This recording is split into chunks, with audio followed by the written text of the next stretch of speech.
If you are drawn to 10 different things at the same time, mind is capable of creating 10 different channels and keep it running. Sadhguru, you mentioned that you can do 14 different activities at a given moment.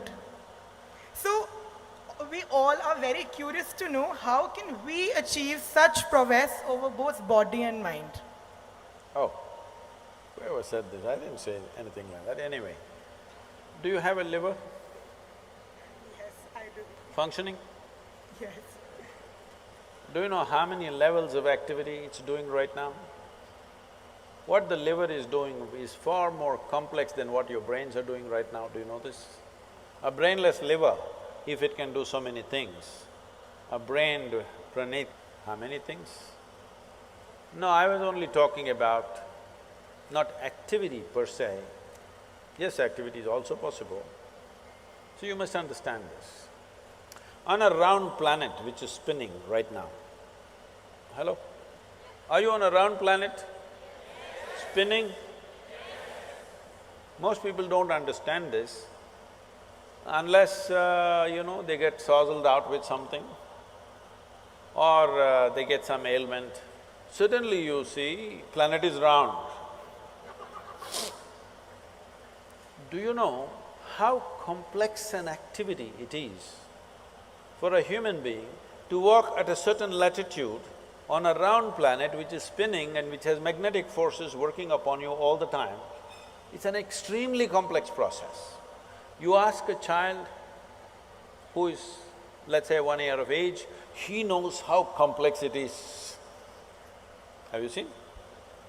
But the moment you learn to walk, you assume that it's nothing, walking is nothing and you're sick of walking, you want to drive a car, you want to ride a motorcycle.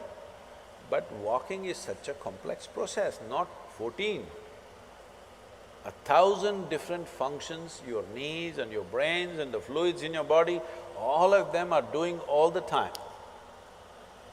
If only you could conduct these things consciously, you would be doing 1,000 things. Anyway, you're doing it. But if you could conduct this consciously, you would do 1,000 things at a time. So I was only talking about different channels of mind, which you don't have to actually conduct, you just have to initiate and leave. It will go on. For you to think about your neighborhood girl, do you have to initiate action every time? No. Once you look at her, it just goes on by itself. Why? Because you're drawn to it. If you're drawn to 10 different things at the same time, mind is capable of creating 10 different channels and keep it running.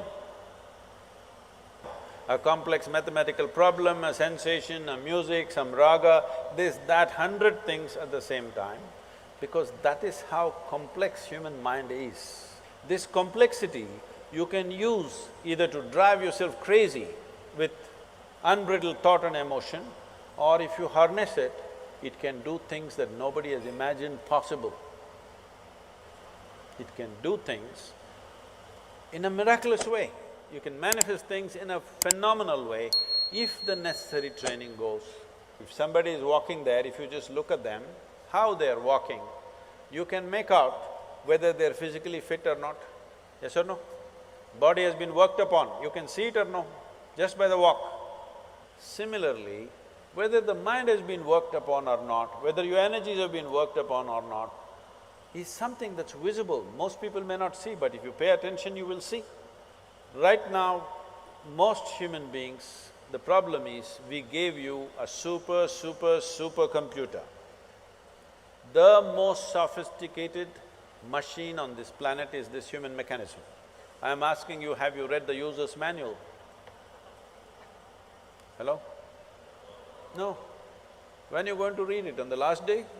When I see this ridiculous stuff, people reading Gita when people are dying, I say, you're reading the user's manual on the last day, what's the point? If you buy a phone, should you read the user's manual in the first 3 days or after 3 years when you want to get rid of the phone? Huh? You must read it in the first 3 days. So I'm not asking you to read a scripture. Well, this is a living scripture. Should you not become competent to read this scripture understand what is the nature of this, what is the full potential of it and explore this, because this life is not about this or that. This life is about this. There is no choice about this. It is just that you can enslave this life to something else and think it's about that. But actually it's about this. Are you okay with this? You think right now your life is about education. No, your life is about this. You want this one educated, you want this one to do well, you want this one to experience love, you want this one to experience pleasure, you want this one to do all this. All the other things are only attendant things. This is the real thing, isn't it? So if this is the real thing, does this deserve some amount of attention? Some amount of attention means not standing in front of the mirror and attending to your skin endlessly. Should you not pay attention to every dimension of what this human being is made of? What makes this life tick? And how? If you understand what makes it tick, you can make it roar. If you make it roar, why 14 things, you can do many more.